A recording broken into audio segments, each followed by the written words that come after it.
Before you hear her story, remember this. No heart hardens without reason. No love breaks without leaving ghosts behind. And sometimes the wounds we think have healed are only sleeping, waiting for one moment, one voice, one whispered word to open again. Tonight, you will meet the woman who survived her own ending and rewrote it. Chapter 1. The Wound. They said London was built on glitter and coldness-jeweled chandeliers above rooms lined with sharpened whispers. But no ballroom, no silken wall, no painted ceiling ever witnessed humiliation quite like the night Miss Elena Ravenscroft was quietly erased from society. Not loudly, not dramatically, just removed like a misplaced ink stroke in a perfect letter. She still remembered the snow outside that night, thick, relentless, unmoved by human tragedy, as if heaven itself looked down without emotion. Elena stood beneath a candelabra, soft light clinging to her like a final mercy. The musicians played a waltz meant for joy, but for her, it sounded like a requiem. She had come hopeful, young, unspoiled by betrayal. She had come because she believed in love, believed in him, his grace.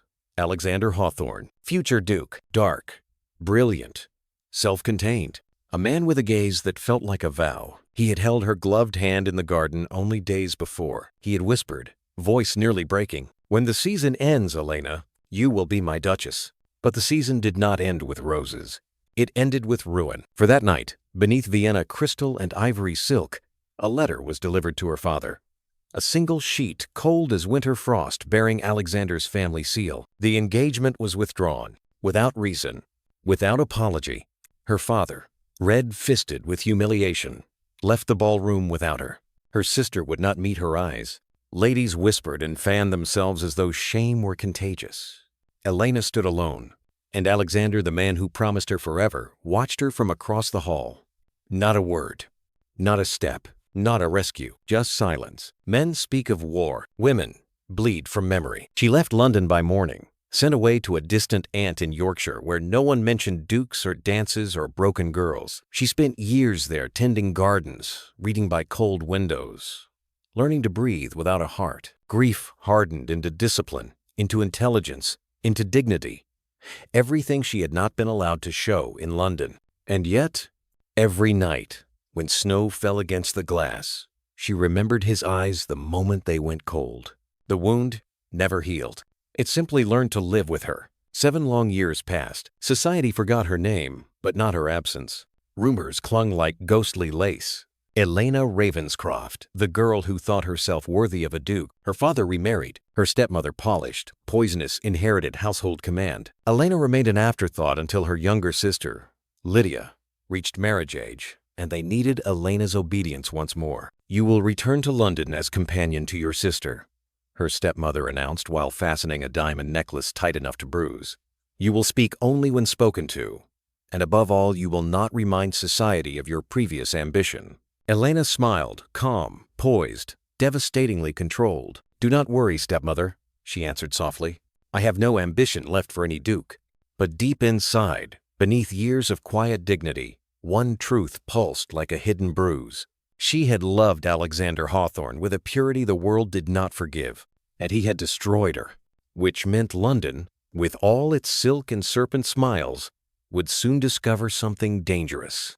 A broken girl who had remade herself into steel. Chapter Cox's return. Collision. London did not welcome her. It devoured her.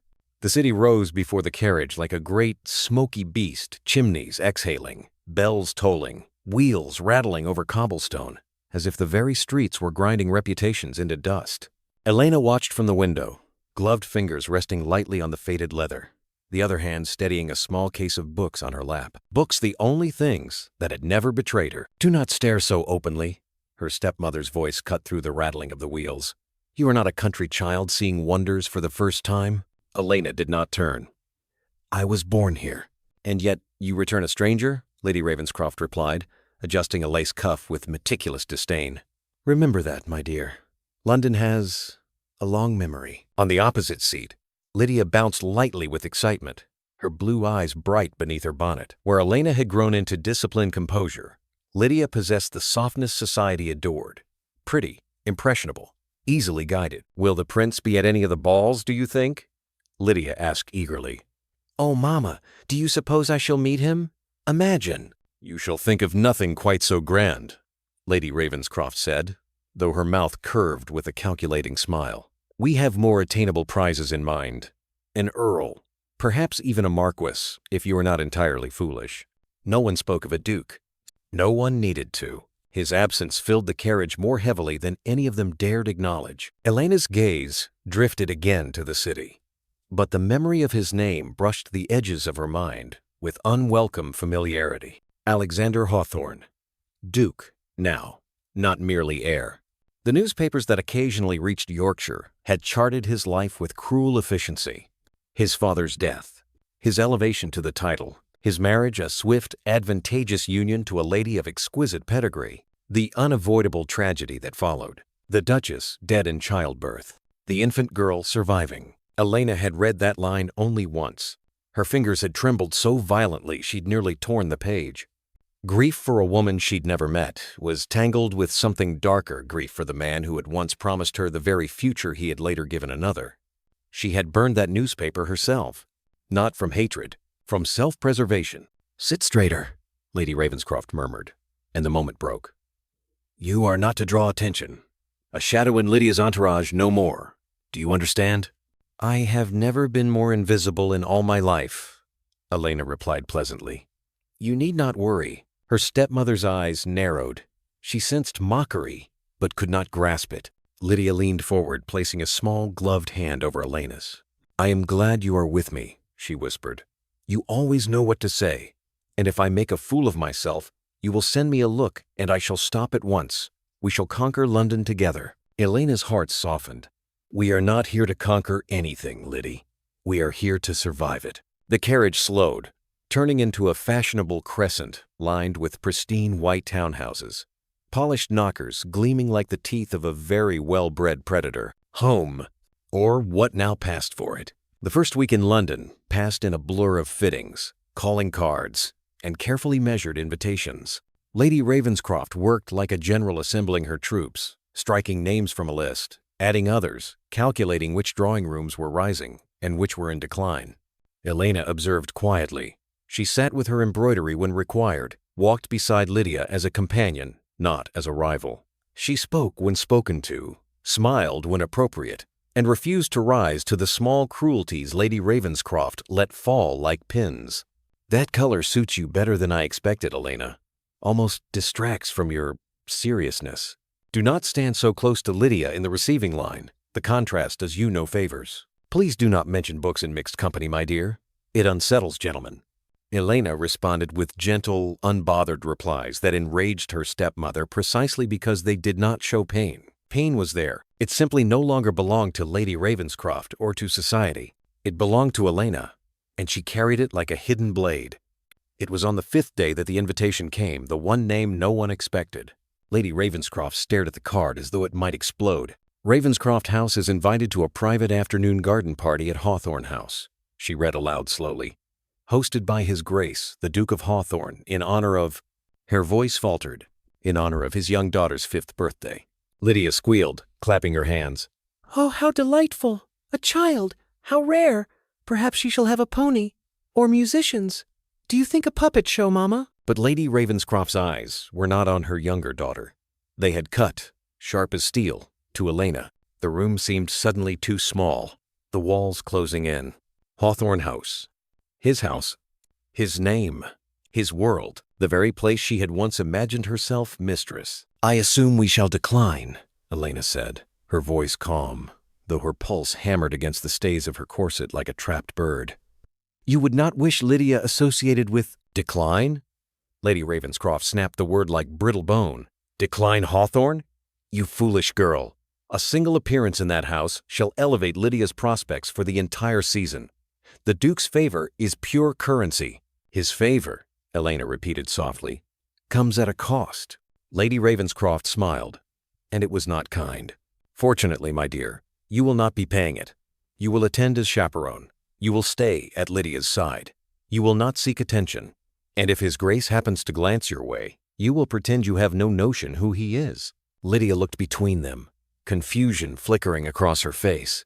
She had been very young when Elena's engagement had collapsed. She had heard rumors, but not details. "Elena," she asked hesitantly, do you not wish to go?" Elena turned to her, schooling her features into serenity. "My wishes have very little weight in this house, Liddy, but do not mind it. If the Duke wishes to parade his happiness before society, we shall attend politely and leave promptly. It is of no consequence." Her stepmother's eyes gleamed. Exactly so. But Elena's heart whispered a different story. 7 years, 7 winters and summers, 7 seasons of silence and unanswered why. And now a garden, a child, a house bearing his name. No consequence? Her body shook later, in the privacy of her small bedchamber, as she pressed a fist to her mouth to keep any sound from escaping. Not from weakness, but from the sheer violence of memory. She let it rise just once, the image of Alexander's face, the sound of his voice, the way he used to look at her as though she were the only person in a crowded room. Then, deliberately, she folded that memory, as one folds a letter. She placed it back into the locked drawer of her heart. She would attend. She would endure. She would not break. She had done it once before. She could do it again. The gardens of Hawthorne House were exactly as she remembered, and nothing like she remembered. Years ago, they had seemed endless, wild, alive, a place where a young woman could imagine herself free. Now, with white marquee tents, music drifting through the late spring air, and fashionable guests scattered like expensive confetti, the gardens felt smaller, controlled, curated. Elena stepped from the carriage behind Lydia, her hand light on her sister's arm. "Remember," she murmured, "you are not here to be perfect. You are here to be yourself. Speak kindly, listen carefully, and do not let anyone think for you." Lydia looked at her with trust that hurt. "I shall remember." Lady Ravenscroft swept ahead, already smiling at a cluster of ladies. "Ah, Lady Penworth, how charming! And this is my younger daughter." Names blurred, faces blurred, laughter, greetings, rustle of silk, the faint shriek of delighted children somewhere near a table piled with ribbons and sweets. Elena kept to Lydia's side, as ordered, but her senses were sharply aware of everything. The placement of the orchestra beneath a flowering chestnut tree, the strategic position of the refreshment tables, the way every guest's gaze turned, unconsciously, toward the terrace where the Duke might appear. She did not look. She would not be that woman craning her neck, seeking the man who had destroyed her future. "Look, Elena," Lydia whispered, tugging her sleeve. "The child, the little Duchess. Is she not lovely?" Elena followed her gaze despite herself. Near a low hedge of lavender stood a little girl in a pale blue frock, dark curls tumbling beneath a bonnet, cheeks flushed from play. She held a wooden toy horse in one small hand and a half-melted sweet in the other, torn between which to drop. She was beautiful. Not in the glossy, perfect way portraits like to depict noble children, but in a fiercely alive way, all motion and curiosity and earnestness. Something in Elena's chest twisted unexpectedly. "That is not the Duchess," Elena said gently. "She is a lady, whatever name he chose." Her voice caught briefly on the pronoun. "The title of Duchess belongs to his wife, or it did." Lydia bit her lip. "Do you suppose he misses her terribly?" Elena looked at the little girl again, watching as she frowned at a butterfly that would not sit still for her. Something undefended in that small face made Elena's throat ache. "I suppose," she answered quietly, "that grief takes many forms, and none of them are our concern." It was then that the child dropped her toy. Not carefully, not with a soft little plop onto grass. The wooden horse rolled to the very edge of the gravel path and under the wheel of a passing barouche. The horse broke with a sharp crack. The child stared, and then the sound began.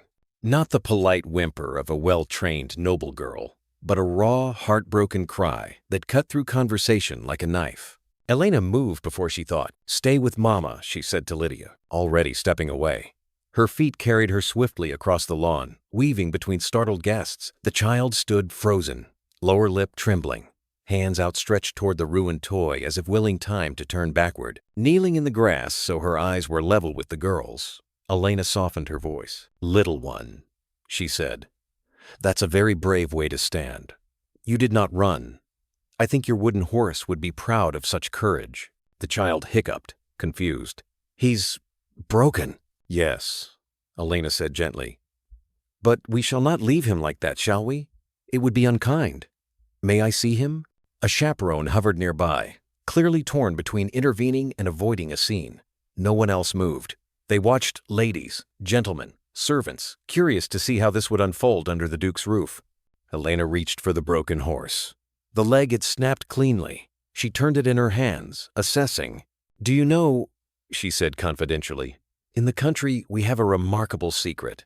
Broken things are often just things waiting for the right hands. I believe your horse might be one of them. The girl blinked, tears clinging to her lashes. Can you fix him? I can try, Elena said. But I shall need an assistant, someone very important. Do you know any such person? The child's small chest puffed despite herself. I am a lady. I had suspected as much, Elena murmured with a tiny smile. Then you are perfect for the role. Now will you hold this part for me very carefully? Yes, just so. She guided the girl's fingers around the broken piece, showing her how to press it gently into place, how to imagine it whole. We shall ask for a strip of cloth, Elena continued. Perhaps from the refreshments table. White, like a bandage. We will bind his leg and tell him he is not allowed to give up. Do you think he will listen? The girl sniffed, a ghost of a smile appearing. He does as I say. I am the lady here. Then he is already halfway mended, Elena replied. Come, let us seek aid for our patient. She rose, taking the little girl's hand, and the world shifted. Because the moment their fingers touched, a sudden hush fell over the immediate circle, a silence more eloquent than any words. The air changed. The hairs along the back of Elena's neck lifted. Someone was watching. Several someones, perhaps, but one gaze in particular settled on her like a hand. Slowly, as if she were walking into a memory, Elena turned. Across the lawn, framed by the broad stone steps of the terrace, stood Alexander Hawthorne, Duke of Hawthorne. Older, broader through the shoulders, darker at the temples. He wore black with an ease that suggested he had made mourning his permanent attire. His eyes, those eyes she had tried so desperately to forget, were fixed upon her, not with indifference, but with a stunned, almost haunted intensity. Beside her, the little girl's fingers tightened trustingly around Elena's. Papa, she called, the broken horse tucked against her. Papa, look, the lady's going to fix him. Papa, the word struck Elena like an arrow she'd never seen coming. His daughter, his child, living proof of every life he had built without her. Something shattered quietly inside her, not loudly enough for the world to hear, but enough for her to feel it in her bones. Alexander descended one step, another. He stopped just a few paces away, gaze never leaving her face. For a long, tremulous moment, the past and present hung suspended between them like a cord waiting to break. Elena, he said at last, voice low, roughened by time and something deeper. It was the first time he had spoken her name in 7 years, and every wound she'd ever buried opened all at once. Chapter 3. The Duke's Secret Regret. Elena did not look away. She did not curtsy. She did not tremble like the girl she once was. She simply inclined her head, cool, dignified, devastatingly composed. Your Grace, she said, voice as smooth as winter glass. Something flickered behind Alexander's eyes. Pain, memory, perhaps even longing. But before either could speak further, a footman hurried forward, bowing deeply. Your Grace Lady Hawthorne requires assistance with the bandstand preparations. The Duke's jaw tensed the smallest betrayal of irritation. He did not wish to leave, but duty pressed on him like invisible iron. He nodded once to the footman, then looked again at Elena slower this time, as if memorizing her. We will speak, he said quietly. Not a question. A promise. Then he turned, black coat cutting through sunlight like a blade, and vanished toward the orchestra. Elena's lungs finally moved. She hadn't realized she'd stopped breathing. Beside her, the little girl tugged her sleeve. Shall we get the bandage, my lady? Elena forced her attention downward, away from the man who haunted her like a ghost resurrected. Yes, she said softly. Let us mend your brave horse. But her voice shook, just barely. Hours later, after Lydia had charmed 2 viscounts, after Lady Ravenscroft had preened among barons and baronesses, after Elena had fixed the child's toy and earned shy, Adoring glances from half the governesses present, she excused herself with a polite bow. She needed air. Or perhaps silence. Or perhaps merely a corner where memory could not claw her open. She found it inside. Hawthorne House's interior was a cathedral of grief, tall windows, deep velvet curtains, portraits watching from the walls like silent jurors. Elena moved through corridors. She once imagined she would roam freely as mistress, not as passing guest. Her footsteps echoed. A string quartet played faintly in the distance, soft, melancholic, like music that knew sorrow intimately. She paused before one portrait. A young woman, light hair, delicate features, painted in pale blue. The Duchess, gone. The brushwork was tender, loving, painted by someone who had known her smile. Elena's throat tightened. "I should not pity you," she whispered to the woman who'd taken her place. "But I do. Neither of us received what we were promised." A voice answered, low, quiet, unbearably familiar. "I never painted her." Elena stiffened. Slowly, she turned. Alexander stood half in shadow, as if the house itself tried to keep him hidden. His hair was slightly windswept from the gardens. His eyes, darker now, carved with sleepless nights, held hers with painful steadiness. "She died before the commission," he said, stepping nearer. "This portrait was painted from memory, by a man who barely knew her." Elena swallowed. "Then why hang it so prominently?" His gaze flickered to the canvas. "I owed her something public, a memorial society would approve of. A pause. But she was not the woman I grieved. She should not have asked. She should have turned, curtsied, left with dignity. But her heart bruised, disciplined, armored, still trembled for answers. Then who?" she murmured. He stepped closer. One step. Another. Until she could smell the faint trace of bergamot and smoke the scent of a man who slept little and thought too much. "You?" he said simply. Elena's breath caught not in flattery, but in fury, tangled with grief. "You speak now," she whispered. 7 years of silence, and suddenly you. Why? Why approach me today? Why speak my name as though you have the right?" He flinched almost imperceptibly. "Because I lost that right, and I have regretted it every day since." Silence fell heavy as velvet, intimate as confession. She forced her voice to remain steady. "Regret changes nothing." "No," he said, "but truth may." He reached into his coat. Elena's heart thudded. Weeks, months, years of buried dreams rising like ghosts. He withdrew something small wrapped in aging paper, edges frayed by time. He held it out to her. Her hands refused to move. "Elena," he said, voice raw, "I wrote to you many times. Letters I never sent. Letters I burned, all but one." She stared at him, at the paper, at the man whose silence had broken her like the child's toy, cleanly, irrevocably. "Do you think a letter changes anything, Your Grace?" she asked, bitterness like iron on her tongue. "No," he said softly, "but keeping it hidden has ruined me. You deserve to read the truth whether it damns me or frees you." And he placed the letter gently into her hand. Not pushed, not forced, given like something he feared she would refuse. Elena looked down. Her name was written there, Elena Ravenscroft, in a handwriting she knew too well. The ink slightly smudged, as if written in trembling haste. Her pulse pounded. She wanted to rip it open. She wanted to throw it in his face. She wanted to run. But instead, she lifted her gaze and asked the only question that mattered. "Why didn't you marry me?" His breath left him in a slow, shuddering exhale. And the truth came not gentle, not softened, but hard as stone. "Because my father forbade it. Because I was young and weak. Because I believed I could protect you by letting you go." His voice cracked. "Because I was a coward." Something sharp inside her shattered. Not pain, no. She had lived with pain too long. It was the shattering of illusion. He had not chosen another over her. He had abandoned her out of fear, as if that was better, as if that healed anything. Elena held his gaze calm, controlled, terrifyingly strong. "You do not get to rewrite the past, Alexander." He closed his eyes, as if her voice was a blade. "I know." He opened them again, and she saw everything. Sleepless nights, guilt like iron chains, a man crucified by his own decisions. "Elena," he whispered, voice breaking, "I have lived 7 years without peace. My marriage was duty. My grief was hollow. My daughter is the only light I have left, and when she took your hand today, I saw a future I thought lost to me forever." Her heartbeat faltered. A future. The word was dangerous. It made hope flicker, and hope was a wound with teeth. "You loved me once," he said, not pleading, just truth. Elena's eyes burned, but she did not cry. She stepped back slow, graceful, untouchable. "I was a girl then," she said. "I am not a girl now." He reached toward her and stopped himself, hand trembling. "Elena, I do not ask forgiveness.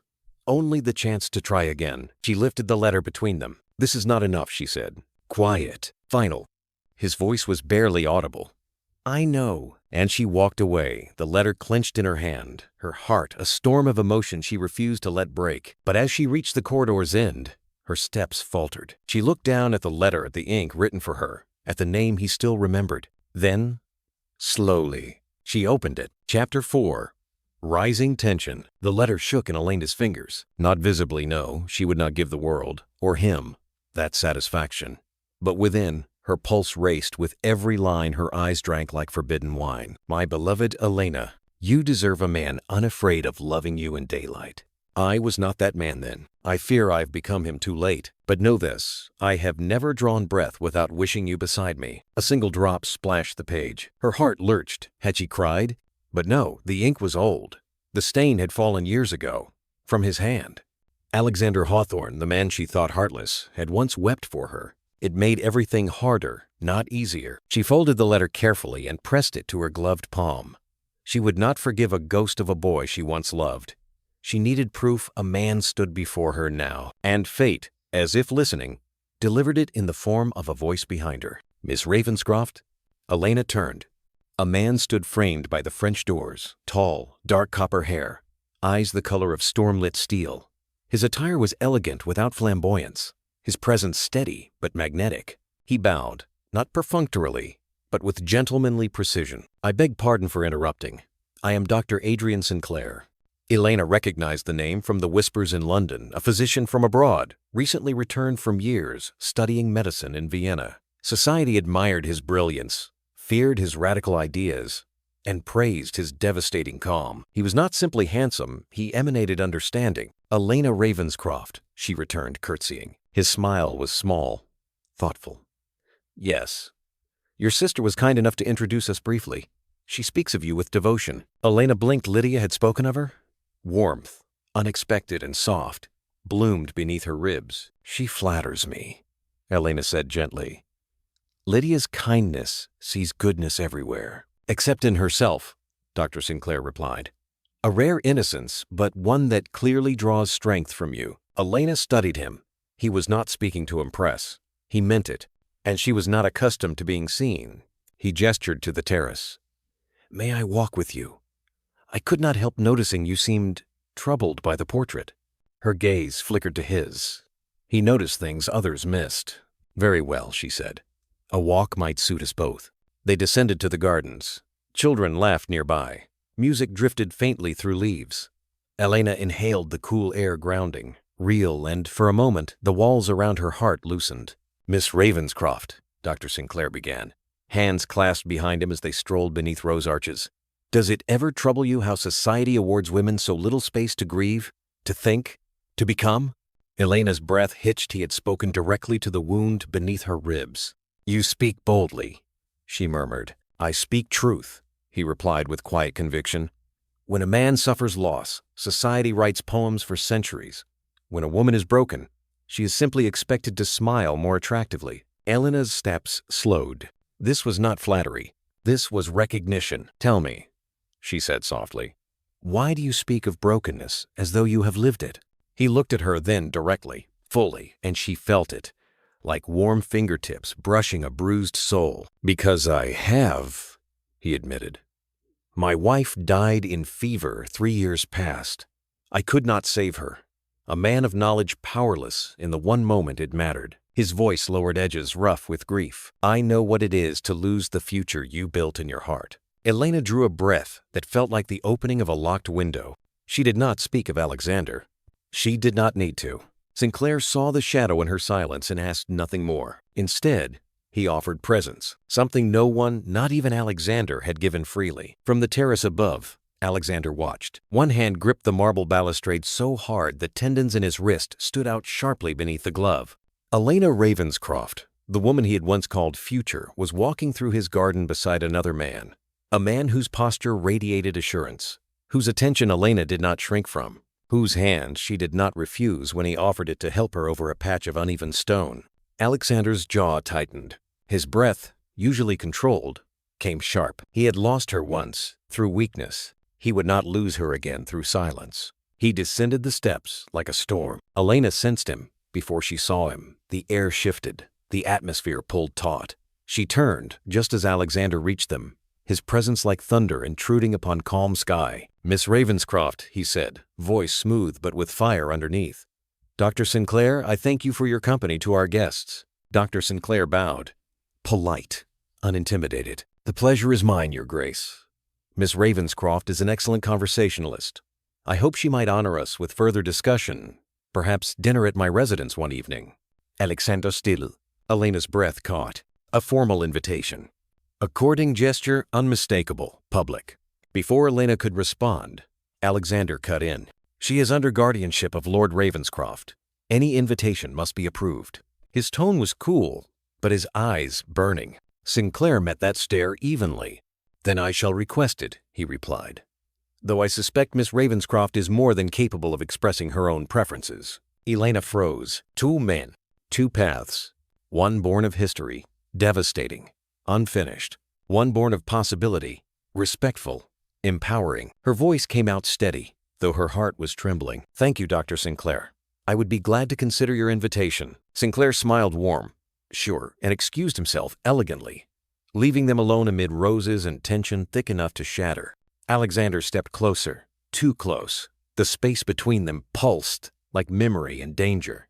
"Elena," he said, low, rough, aching. "Tell me he does not matter." She lifted her chin steel beneath silk. "You forfeited the right to ask." A flash of pain crossed his eyes, sharp, raw, human. "Elena." She cut him gently, like a blade wrapped in velvet. "You may regret your past, Alexander. But regret is not proof you have changed." His voice broke. "What must I do to prove it?" She walked past him slow, controlled every step, a declaration of power. "Earn me," she said, and left him standing in the garden, heart in pieces, watching her walk toward a man who valued her now not once, not someday, but now. Chapter 5.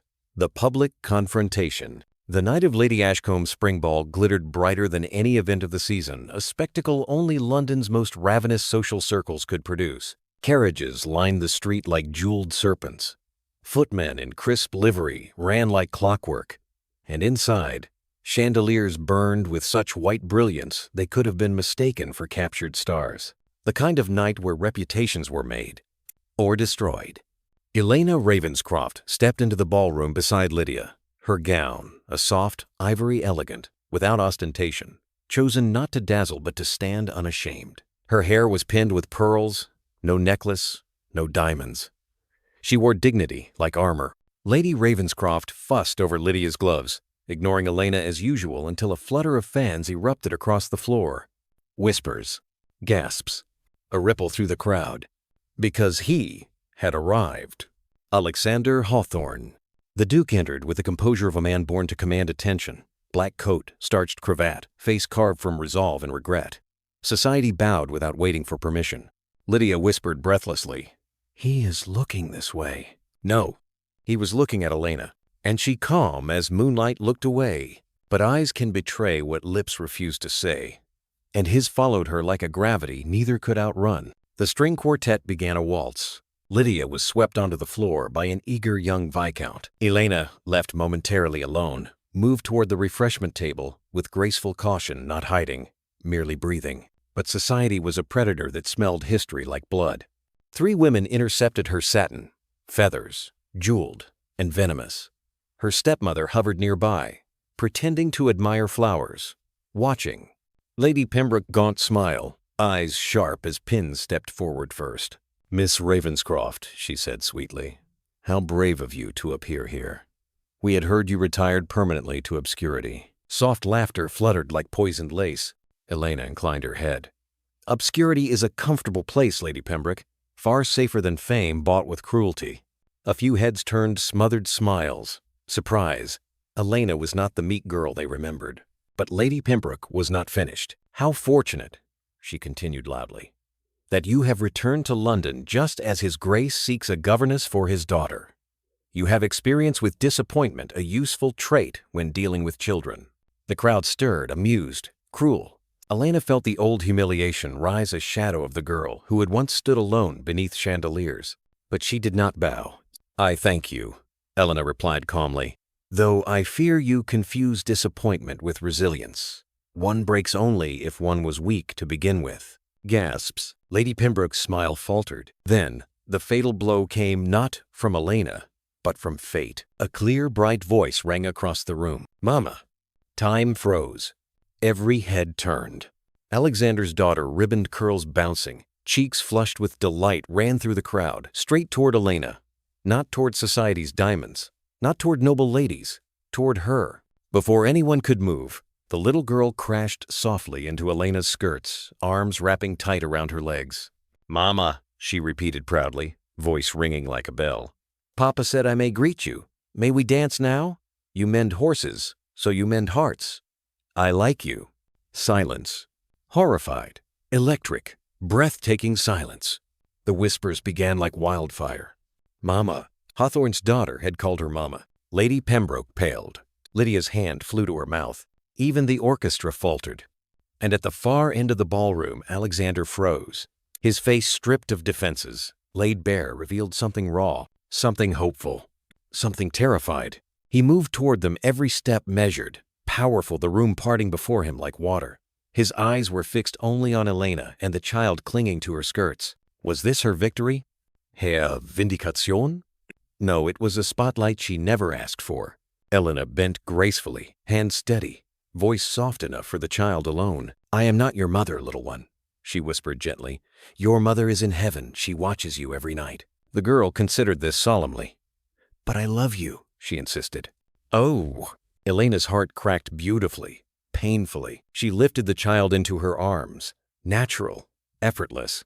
Society watched, saw love where there had been scandal, because truth sometimes defied cruelty. At last, Alexander reached them. "Elena?" he breathed, voice nearly breaking as he looked at his daughter in her arms. And Lady Pembroke snapped. "How improper!" she cried sharply. "His Grace's child in the arms of a woman he once abandoned? This is indecent." Her voice echoed, magnified, vicious, perfectly timed. Gasps, murmurs, a ripple of judgment. Alexander turned sharply toward Lady Pembroke, jaw clenched, fury simmering. "Lady Pembroke," he said, voice like winter steel, "you will not speak of Miss Ravenscroft again with such disrespect." Victory sharp, public, but too late. Lady Pembroke smiled thinly. "Oh? Shall we pretend history does not exist? That she was not spurned by you? That she is not here because she failed to secure another man's affections?" The wound cut deep, cruel, because it was public. Alexander stepped forward, breath ragged, wanting to shield her, but he was only one man against a ballroom of eyes sharpened into daggers. Elena lowered the little girl gently, then rose alone, unshielded, unbearably strong. She did not weep. She did not flee. She faced the crowd like a queen unthroned, yet still sovereign. "If society wishes to remember my past," she said, voice clear as crystal, "then let it also recall this. I suffered it with dignity you could not tear from me. I survived what would have destroyed others. And the child calls me Mama not because I am scandal, but because I am kind." The room faltered, breath held. Elena continued, not loud, not weak, but luminous. "You may shame me, but you cannot undo the woman I became after you tried." A murmur of awe. Even Alexander stood motionless, watching her reclaim the narrative he once shattered. Lady Pembroke's lips twitched one last attempt to crush. "How noble," she sneered. "Yet nobility is not earned through sentiment." Elena smiled slowly, like rising dawn. "No, it is earned through character, something money cannot purchase." Gasps, applause, admiration. She had won. But Alexander? He had hesitated. Even in defense, he arrived seconds too late. He watched Elena walk away, spine straight, child's laughter fading behind her, and understood, with dawning torment, the truth. She no longer needed him. His redemption would have to be earned painfully, publicly, Completely. Tonight was only the beginning. Chapter 6. Revelation of Truth. The carriage ride home was silent. Not peaceful, no. It was loud, with every unspoken word, every memory clawing at Elena's ribs, every breath Alexander had taken when he arrived too late. Lydia's hands trembled in her lap. Lady Ravenscroft's lips pinched white with fury. Elena stared out the window, watching lamplight smear across the glass like blurred gold tears. No one dared speak to her. No one dared look at her. Because for the first time, Elena Ravenscroft was not theirs to belittle. She had belonged only to herself. Hours later, long past midnight, Elena sat at her desk in the dim flicker of candlelight. Her gown lay discarded, hair loosened from its pearls. The ballroom still echoed in her ears the child's voice calling "Mama!" The gasps, the Duke's too late defense. She read the letter again, slowly, painfully. Elena, every decision I made haunts me. I loved you, but love frightened me. You deserved more than a man ruled by a dying father. I failed you. One candle flame reflected in her wet eyes. Why now? Why return her heart only when she had learned to live without it? She did not hear the knock the first time. She heard the second, soft, hesitant, a man refusing to demand entry. Elena. Her breath stilled. She rose, crossing to the door slowly, each step heavy with everything unsaid. When she opened it, the hallway was dark, but he was there. Alexander. No coat, no gloves, hair damp from rain, eyes burning not with pride, but ache. He looked nothing like the Duke worshipped by London. He looked like a man stripped to his soul. "May I speak with you?" he asked quietly. Elena stepped aside, not in welcome, but in neutrality. Their war deserved privacy. Enter. She closed the door. Silence settled thick between them, broken only by the patter of rain against the window, the sound of confession waiting. "Elena," he said at last, "I did not expect her to call you." "No," she cut softly. "You did not expect me to hold her." His jaw tensed not in anger, but pain. "She has not called anyone Mama since—" Elena's heart twisted. "Since her mother died." He nodded, voice rough. "She does not remember her. She only knows absence. And today," his eyes shimmered faintly in the candlelight, "you filled something in her I never could." Her breath faltered not from love, but from the cruelty of destiny. She crossed her arms a shield. "You wish gratitude? Applause? Forgiveness? You abandoned me, Alexander. You left me to be humiliated before every eye in London. You gave my place to another woman." His voice cracked. "I never loved her." Elena's fingers dug into her own arms. The words burned because they were both balm and wound. "You could have written," she whispered. "You could have apologized. You could have fought." "I could have," he said hollowly, "but my father was dying, and every breath he insisted commanded that I sever ties with you. He threatened to disinherit me, to throw my mother into debt. He said you were beneath us, unworthy." The candle trembled in her vision, as if flames recoiled from cruelty. "And you believed him?" "No," he whispered. "I feared losing everything, and I chose the wrong sacrifice." A breath, ragged. "I hurt the woman I loved to protect a legacy I later despised." Elena closed her eyes. Love. He still said it as if it were alive. But she was not the girl who wept over broken dreams. She was a woman forged by abandonment, strengthened by survival. "You speak of regret," she said gently. "But regret is merely the shadow of choice. You chose power. You chose obedience. You chose not me." He took on a shaking step toward her. "And I have paid for that choice every day since." His voice, fierce, crumbling, filled the room like confession in a cathedral. "I laid roses at your family estate for years after you left, though I remained hidden." Elena's breath caught. "I funded your aunt's medical care under anonymity when the fever scourged Yorkshire." She stared, the world narrowing. "You kept clipping news of charitable societies you supported. I kept them folded, hidden as penance. You were always the measure by which I judged my worth, even as I failed it." She shook her head, disbelief and grief warring in her chest. "Why tell me now?" His voice broke fully, then no title. "No Duke, only man." "Because my daughter called you Mama," he whispered. "Because the universe gave me one chance to make right what I destroyed. Because I cannot breathe watching you walk toward another man who might cherish you as I should have." Elena's heart pounded wild, terrified, alive. "Dr. Sinclair respects me," she replied. voice trembling between blade and wound. He listens.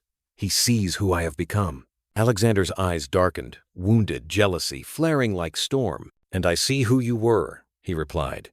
Who you are, who you could be with me, if I spend every breath earning you. He approached slowly, like a man approaching a cathedral he believed himself unworthy to enter. He stopped only when inches separated them, breath mingling, history pulsing like heat. Elena, he murmured, voice barely sound, I do not want your forgiveness. I want your trust rebuilt, plank by plank, until you no longer fear my name. The candle hissed. Her voice almost broke, but strength held. If you wish to rebuild, she said quietly, you must learn what it takes to repair what you shattered. He swallowed, hopeless and hopeful all at once. Tell me what to do, he whispered. And there in the dim glow, she delivered truth, like judgment and mercy entwined. You must face what you fear most society's scorn, their whispers, their mockery. Not for me, but with me. A heartbeat held. You hid behind duty once. If you approach me again, you will do it in daylight, publicly, without hesitation. Her demand was thunder.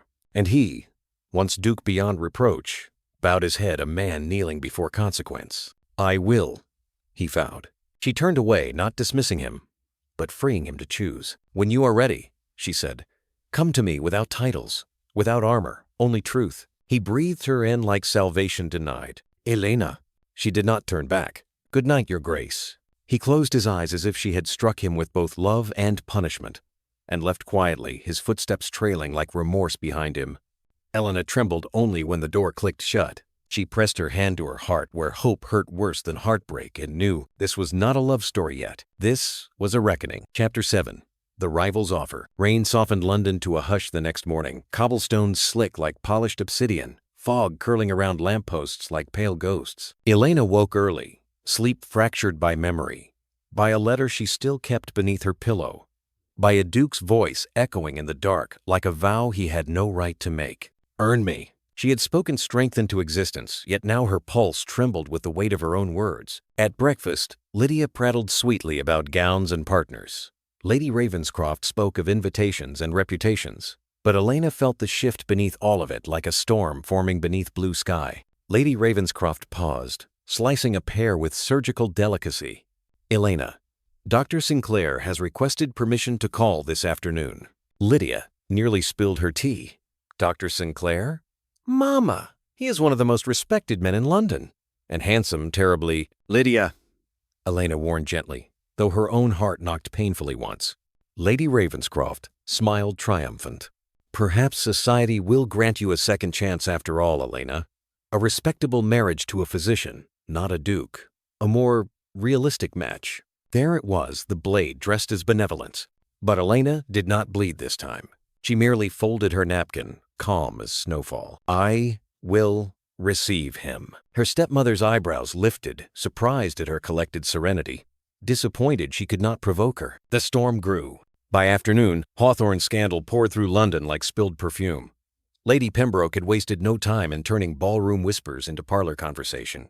The ruined girl. The child calling her mama. The Duke watching her like a man drowning. Elegance fed on blood, and society was ravenous. Elena knew what awaited her if she faltered. So she did not. She dressed simply soft blue muslin, no jewelry, and descended to the drawing room when Dr. Sinclair was announced. He rose from his seat as she entered, bowing with warmth unforced. Miss Ravenscroft, he greeted.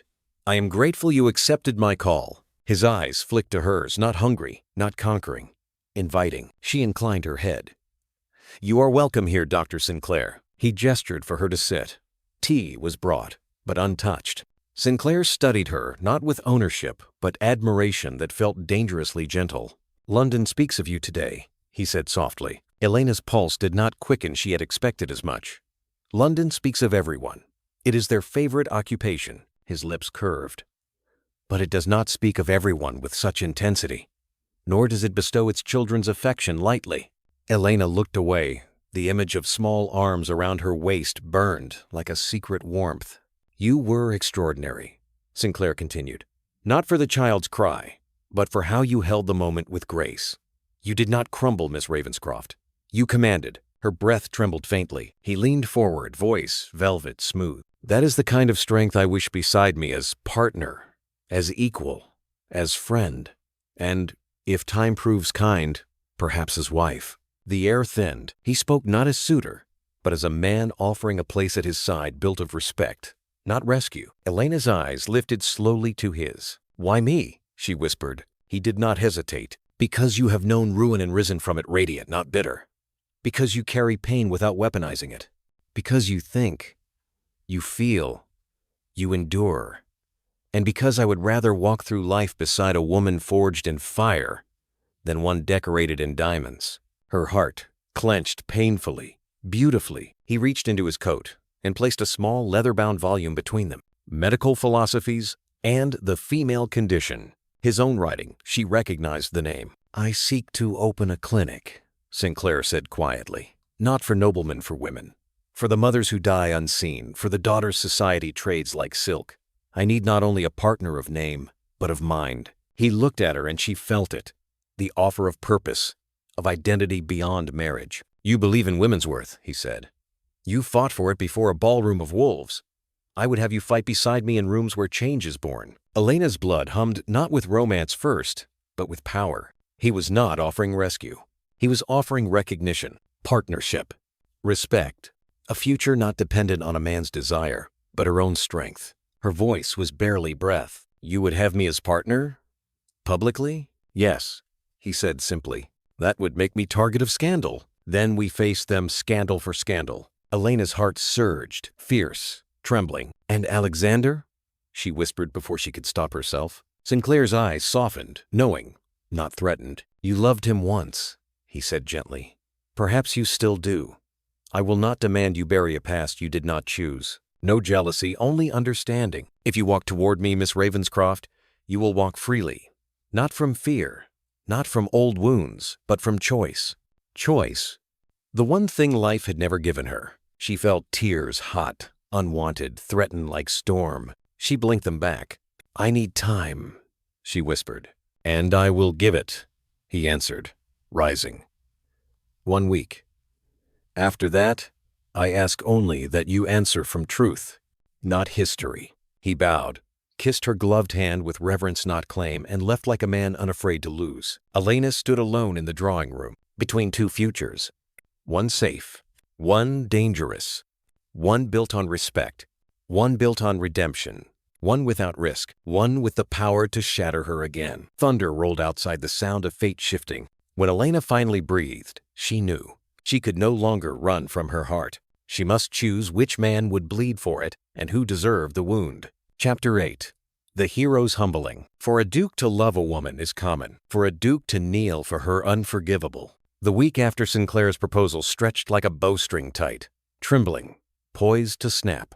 London society sharpened teeth with hungry anticipation, ready to feast on whatever Elena Ravenscroft would become next. The fallen girl who rose? The duke's second chance? The physician's equal?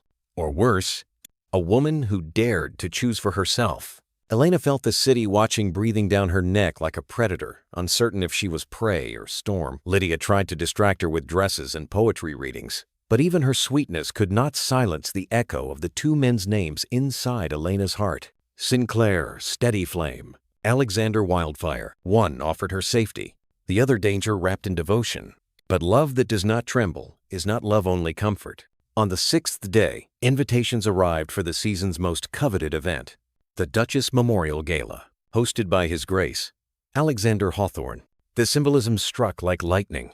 A ball not in honor of society, but in memory of the woman he married instead of Elena. A farewell, a reckoning, a battlefield.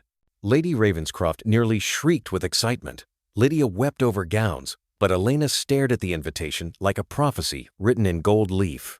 This was his moment. She had demanded daylight, not whispers. If Alexander was to prove himself, he would do it before the eyes of every soul who once watched her break. Elena accepted. Not for him, for the woman she had become. The night arrived like thunder on velvet. Elena entered the grand hall of Hawthorne House, not as a shadow, but as a storm. Midnight silk clung to her figure like night to the moon. Her hair fell in ink, dark waves, pinned with a single pearl, a quiet rebellion against excess. Lydia shone like spring beside her. The crowd parted instinctively as they passed, whispers swelling like wind against glass. There she is, the one the child called Mama. The Duke is doomed or saved tonight. And at the far end of the ballroom, beneath a cascading chandelier, stood Alexander, not untouched, not untouchable, changed. His attire was simple, black, unadorned, stripped of luxury. He wore no medals, no family crest. He was not the Duke dressed in power. He was the man beneath it. Their eyes collided across the room, a strike of flint against steel, and for a moment the world narrowed to a pulse. He moved first, not with the composed glide of a nobleman, but with purpose, urgency, decision. Every conversation hushed. The orchestra faltered. Even Lady Pembroke's venom paused mid-whisper as Alexander Hawthorne crossed the ballroom floor toward Elena Ravenscroft. He stopped before her close enough to feel his breath and bowed. Not courtly, deep, humbled. Gasps rippled like electricity. The Duke bowing to the ruined woman? Unthinkable, unforgivable, unforgettable. "Elena," he said, not Miss Ravenscroft. "Elena, I invited London tonight not to honor the woman I married, but to atone for the one I should have." She felt the room sway like waves against her ribs. "That night, 7 years ago," Alexander continued, voice low but powerful, "I let fear rule me. I let society's expectation outweigh my heart, and I would rather lose their approval now than live one more day pretending I do not regret it." Shock waves pulsed. He was burning reputation like paper publicly for her. Lady Pembroke turned ashen. Men looked away in discomfort. Ladies pressed gloved fingers to startled lips. Alexander stepped closer, too close for dignity, perfect for truth. "I make this vow before witness," he said, voice unshaking. "I will not court you in secret or shame. If you choose me, you will be honored, not hidden. If you refuse, I will bear that loss in daylight as well." The crowd held breath like a held blade. Slowly, painfully, he lowered to one knee. A duke kneeling, not proposing marriage, but penance. "I ask not for forgiveness," he said softly, "only for the right to fight for you openly, fiercely, as I should have from the beginning." Elena trembled, not from weakness, from power. She looked around and saw every eye, judging, starving, curious, waiting for her reaction like wolves before a queen. Once, she would have broken. Now, she straightened. "You kneel for regret," she said calmly, "but redemption is earned in deeds, not spectacle." He flinched, but nodded, accepting truth like blade. "And yet," she continued, voice clear as cut crystal, "you have taken the step I demanded: daylight, honesty, vulnerability. You have given society the chance to scorn you as they once scorned me. That is a beginning, not an end." Alexander's eyes glimmered hope, pain, devotion, tangled like gold wire. Elena extended her hand. Not surrender, not acceptance, a challenge. "Rise, Alexander," she said. "If you wish to pursue me, you will do so beside me, not above, not ahead, not behind, equal or not at all." His breath broke, shattered, healed. He took her hand. He stood, and London shook. But the world was not done with them. For behind them, calm as winter, Dr. Adrian Sinclair approached. He bowed to Elena, respectful, steady. "I am not here to compete in spectacle," Sinclair said quietly, eyes flicking to Alexander without malice. "But I will not step aside because another man arrived with theater. Alexander Stefaned." Sinclair continued, voice gentle, unafraid. "Miss Ravenscroft, my offer remains. Partnership, equality, future. You need not stand in the crossfire of regret when you could walk forward unscathed." Elena's heart thundered alive, burning with impossible choice. Two men, two paths. One, her past unhealed. One, her future unformed. Sinclair extended his hand calmly. Alexander held hers with trembling restraint. The ballroom waited history, poised on a breath. Elena, spine straight as destiny, released Alexander's hand but did not take Sinclair's. "I will not choose tonight," she said powerfully. "My heart is not a prize to be won in a single gesture. You both seek me, then you both must earn me through action, integrity, and patience." Both men bowed, one in fire, one in steady rain. And London realized Elena Ravenscroft was not the girl society ruined. She was the woman society would learn to fear or revere. Chapter 9. The Emotional Climax. A week passed. Not quietly. Not kindly. London awakened each morning hungry for Elena Ravenscroft, printing her name as scandal, gossip, curiosity. Some praised her courage, others sharpened their venom, but everyone spoke of her. And that was power. She attended neither duke nor doctor in those 7 days.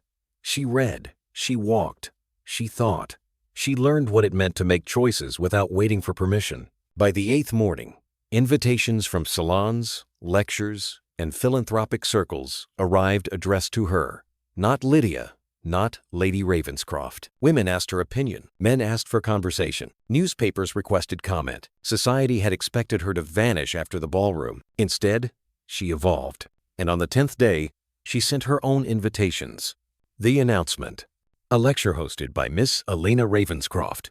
The Rights, Grief, and Silence of Women in Society. Location. The Hawthorne City Assembly Hall. Not a ball. Not gossip. Not love. A public declaration of intellect from a woman they once called ruined. The city trembled. Some laughed. Some scoffed. Many feared. But they would come, because nothing is more irresistible than the woman society tried to break.